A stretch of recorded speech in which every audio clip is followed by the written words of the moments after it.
So a lot of times people wonder, how much time do you need to spend actually training your dog every day? I think there's, a lot of different information. Different trainers might even have different opinions on that.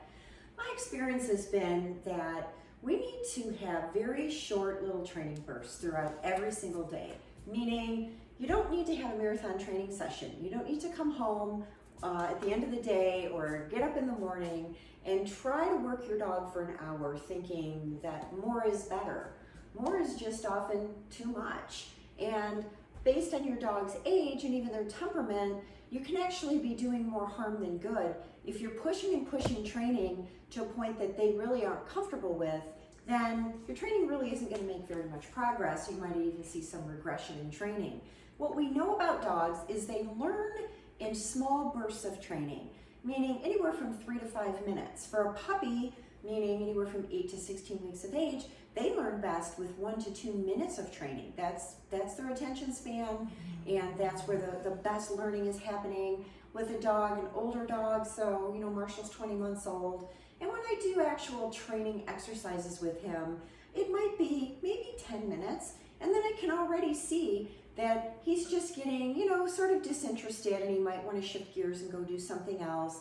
The other thing we find with training is sometimes it gets your dog too excited. They become overly aroused, and then your training can go in a direction that you're not particularly happy with. Examples could be playing fetch or playing with toys such like tug of war, or just anything where your dog is getting really, really amped up during play. And we can take them out in the yard and use play as part of our training, which I do quite often. My dogs go out and I use, fetching and doing lots of different things as part of a training routine.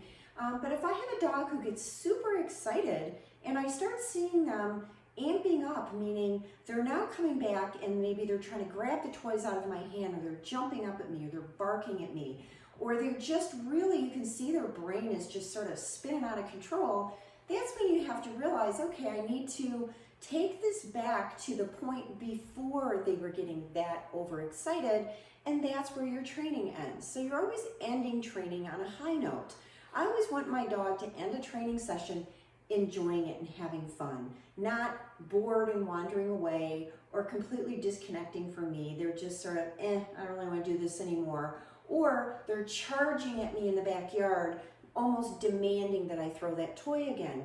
You've seen dogs at times go into that hyperarousal state where it's no longer fun. It's not fun for you, but it really isn't fun for them either. When your dog is spinning out of control, it's not really a good mode for them to be in. So when we think about training, one, we base it on our dog's age, we base it on their temperament, and we also base it on what we're working on. So I look at my life with my dogs from the minute I wake up until the minute we go to bed at night. Everything's just a training or learning opportunity. When they're young, they're learning how to live in our home, what our kind of the boundaries are for them, what they can do, what they can't do. I'm capturing all the behaviors that I like, the things I want to see for the next 15, 16 years, hopefully, that they'll be with me that long. But everything's just an opportunity to learn, for me to catch them being good, for me to reinforce behaviors that I really love, also to allow them to make mistakes. Part of learning is making mistakes. Doesn't mean I'm going to follow them around punishing them if they do something I don't like. It means it's an opportunity for me to teach them what I would prefer they do instead. Or sometimes let them problem solve and figure it out on their own. Well, coming up to Michelle and barking in her face to get attention doesn't really work. She just ignores me. But if I come up and just stand next to her, sit next to her, she's always going to put her hand down and pet me and give me some attention.